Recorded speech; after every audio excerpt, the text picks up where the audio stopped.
Clifford Alexander, the first black Secretary of the Army and an advisor to several Democratic presidents, has died at the age of 88. Alexander, a leading voice of the civil rights movement, helped craft the landmark Voting Rights Act. Back in 2018, I had the chance to sit down with Mr. Alexander, who is a Harlem native, to reflect on his many accomplishments.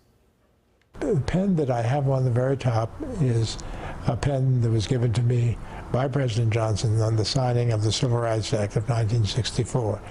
Ink from the pens on Clifford Alexander's wall helped write American history. Underneath it is a pen for the Voting Rights Act of 1965. Those laws, both crowning achievements of the civil rights movement, ending segregation, banning discrimination in the workplace, and helping African Americans overcome legal barriers to vote. I use the term inclusiveness, not diversity. That's for sociologists. The 84-year-old's life a testament to the fight for racial equality. Alexander graduated from Harvard in the 1950s, becoming the first African-American student body president. He did it at a time when the Ivy League school capped black enrollment at about a dozen students per year. Later, he'd also earn a law degree from Yale, all before becoming a top advisor to President Lyndon Johnson in the 1960s. I hope that I made a contribution during that time. The only African American on LBJ's team, while the White House, civil rights leaders and legislators engaged in tense debates about forming that landmark legislation. I did the contacts with the civil rights leadership of the time, Martin Luther King, Whitney Young, John Lewis, the young John Lewis at that point, Dorothy Height, head of the Council of Negro Women, Roy Wilkins, the head of the NAACP. Can you take me inside the Oval Office for some of those meetings between LBJ and these great civil rights leaders? Yeah, they were quite something. The chemistry between the people, how they interacted on a practical level. Mr. President, you have to get the votes for us. Well, you know, in order to get the votes for you, you got to help me. You got to talk to the people who are their constituents. So there were practical exchanges about, under the political system that we have, how do you get a result? Not just a grandiose talk about, oh, we should all have a Voting Rights Act, oh, we should all have a Housing Act. No, it went well beyond that into the nitty-gritty of getting something done. Let us close the springs of racial poison. And finally, they got it done. A counsel to the commander-in-chief at many pivotal moments during the civil rights movement. I was there with President Johnson in his office for a half hour before the appointment became final.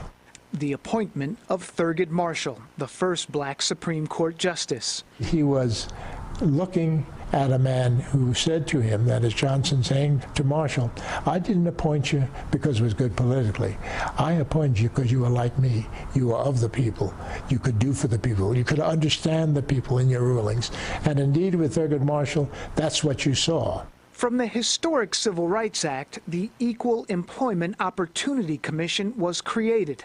As its first black chairman, Alexander made a policy of leaning on Hollywood, TV networks, and ad agencies to rethink their approach. It was my theory that you want to talk about the inclusion of women and minorities in the places that set a tone for the society, where the society is displayed. During his time at the EEOC, the agency urged many industries to change, including the New York City subway system. They had done an ad with a subway, and in that subway, there were all white faces and very few female faces. So at the end of the testimony of that witness, I said, you know, it's only in your ad, or only in your ad, that you will ever see a subway car in New York City without minorities and women in it. So, in fact, that raised some of the awareness on their part, and they're doing a little better today. Leaving government during the Nixon administration, Alexander became the first black partner at a major D.C. law firm. He ran unsuccessfully in the District of Columbia's first mayoral race in over a century and hosted a syndicated news commentary show. Then Jimmy Carter called with a job, offering the former National Guardsman the post of Secretary of the Army, also a first for an African American. Inclusiveness is something that says that if you see out here somebody and they can do the job, bring them on in. By the time he left that position, 30 black generals were serving in the Army, more than 5 times as when he started, including Colin Powell, who would go on to serve as the first African American to serve on the Joint Chiefs of Staff. The qualification of Latinos and Asians and black people and women is just as great as the average white person or the above average white person. And we need to see to it that all of us get those opportunities and we'll have a better service. You've led this life of sort of promoting inclusion and being a part of all these moments. How do you square what you've lived about to what you're seeing today? I am frustrated because I think that because I love this country, as you love this country, and all of us should, that it is better off if we utilize all the talents of the men and women who live in this country.